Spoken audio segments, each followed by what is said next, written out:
Assalomu alaykum, oshxonari kanaliga xush kelibsizlar. Bugun sizlar bilan 3 xil tez tayyor bo'ladigan nonushta tayyorlaymiz.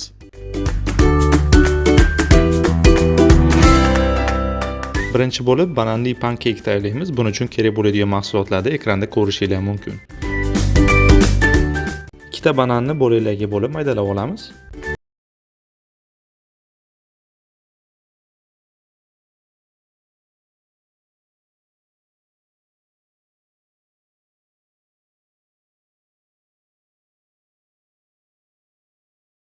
Tabga ko'ra shokolad yoki sirop solib yana aralashtiramiz.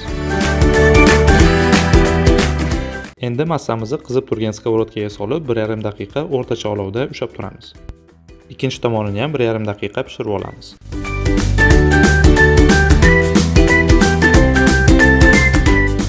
Mana nonushtamiz tayyor, endi dasturxonga tortishimiz mumkin. Endi ikkinchi nonushtamizni tosterli non bilan tayyorlaymiz. Toster bilan nonimizni tayyorlab olganimizdan keyin shokolad, sariyog', sir surkab, videoda ko'rsatilganidek mevalar bilan bezatib olamiz.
Mana bu nonushtamiz ham tayyor bo'ldi. Endi 3-chi nonushtamizni tayyorlashga o'tamiz. Sabzavotli omletimizga kerak bo'ladigan mahsulotlarni ekranda ko'rishingiz mumkin. Birinchi bo'lib hamma sabzavotlarni videoda ko'rsatilganidek mayda qilib to'g'rab olamiz.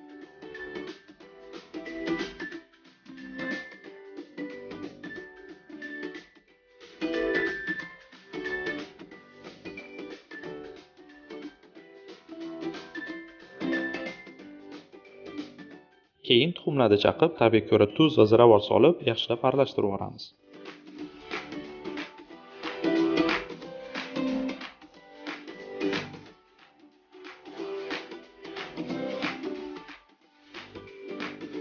Qizib turgan skоворodkaga ozgina yog' solib, sabzavotlarimizni qovurishni boshlaymiz.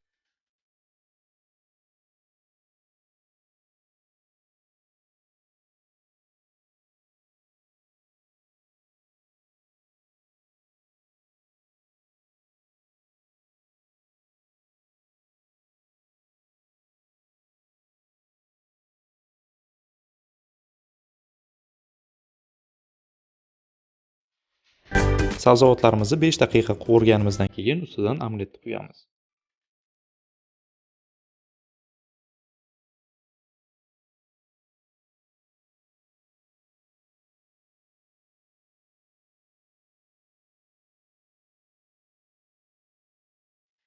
Keyin ustidan ko'katlar va sir sepib, o'rtacha olovda ustini yopib 5 daqiqaga qoldiramiz.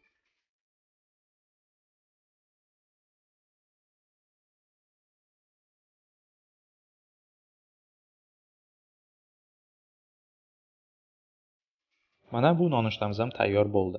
Agar videomiz yoqqan bo'lsa, like bosishni va kanalimizga a'zo bo'lishni unutmang. Yoqimli ishtaha!